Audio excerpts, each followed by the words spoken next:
So this podcast started with grief, right? So the series that I'm doing is about grief of the loss of everything. And Ebony kind Mhm. of hit it on the head is that do you think people don't understand that you going through breast cancer, you're also grieving? Because they always think grief is a loss of a person or something else. But do you think you're Mhm. grieving still and people don't understand that?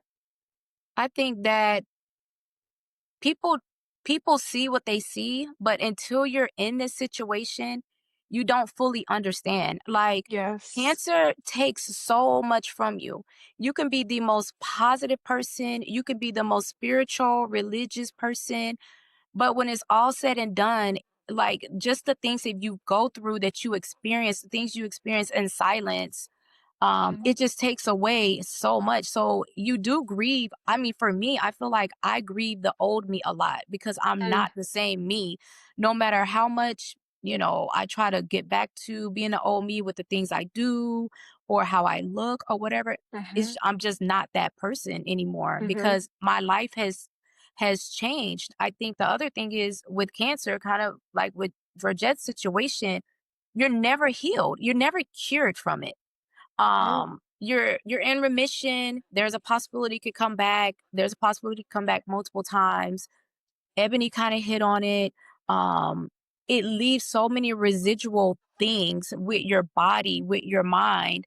So it's Mhm. like you lose you because the Yeah. way you used to think, you don't think Mhm. that way anymore. The things that used to be important to you, now some of those things really don't matter anymore because you've been so near death, you know? Yeah. Mm. I Mhm. mean, if anybody that's gone through any type of cancer and come out on the other side and beat it, they'll tell you that it really changes you as a person. And For me, I just there's a lot when you say grieve, you do grieve.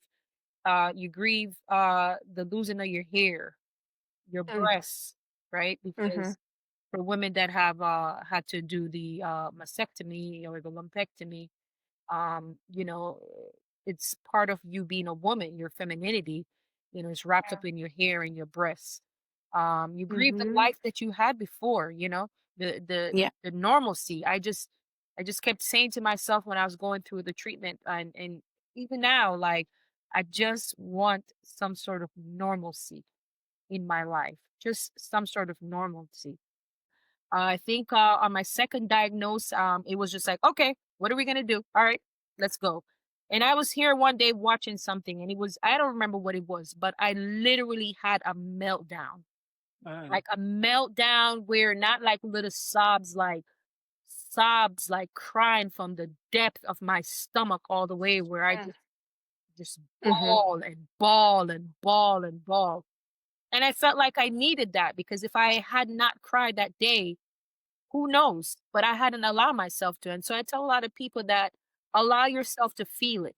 Don't try so much to be so strong because you say, oh, I got to protect this person. I got to do this for this person. Because what I realized through this journey is that when you're going, you don't go by cancer by yourself.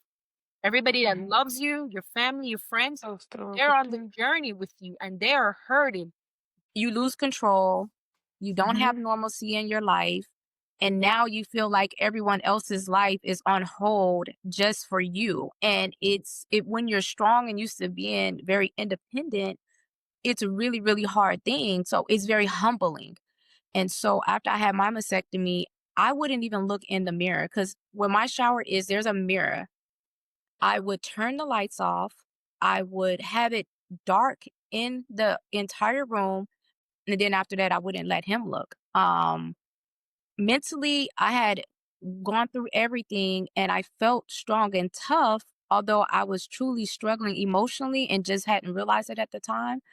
Um, and so one day I left the light on accidentally. I turned around and looked in the mirror, and my husband walked upstairs, and I just broke down. I Mhm. completely broke down because it was the grief of losing my breast and losing something that was so important to me as a woman. I mean, I nursed my daughter for 10 months.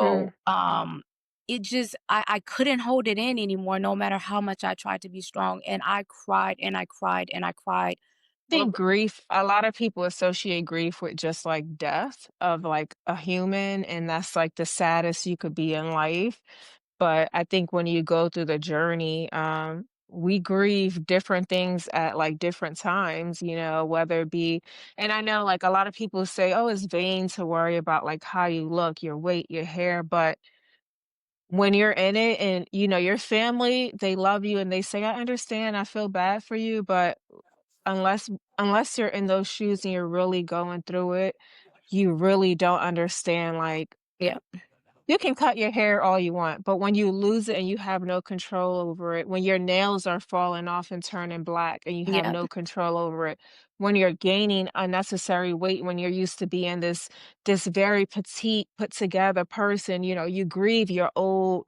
how you look, you know, when your skin, you seem like you're aging in your face, like you grieve different things about yourself, whether it be your taste buds, you know, and it's like as you go through those phases, those different things, they hurt, at a different level and to the point where sometimes you can't even explain it, and then you don't wanna try to explain it because it sounds so small to someone that's like, "Well, you're still here," and it's like, "Yeah, I'm still here, but I can't fit any of my clothes. Yes, I'm still here, but I'm fighting just to get out of the bed. Yes, mhm, I'm still here, but I can't get a manicure," you know, and it's like, all of their small things, like, the amount of grief you go through during that process, whether you cry or not, whether you acknowledge it, you speak about it out loud, like, it's continuous, and then you get through the journey and you feel like, "Okay, I'm in remission, I survived," and now you're still grieving, like, I don't think people understand, like, you know, people use PTSD loosely, but the feeling when you're in the shower and you're rubbing your breast and you feel something or you feel that phantom pain, like, the wave of, like, heat that comes over my body where I, like, you know, cringe up and tense up because 'cause I'm just like, "Oh, no, not again." You know, you just don't know what that feels like until you know what it feels like and you're in those shoes, but, um you know, we you try to be thankful, you try to be positive because that's what you tell yourself you need to be, but sometimes you just can't even fight it, you know, you may not ask the "why me?" And I live by the God gives his, toughest battles to his strongest warriors.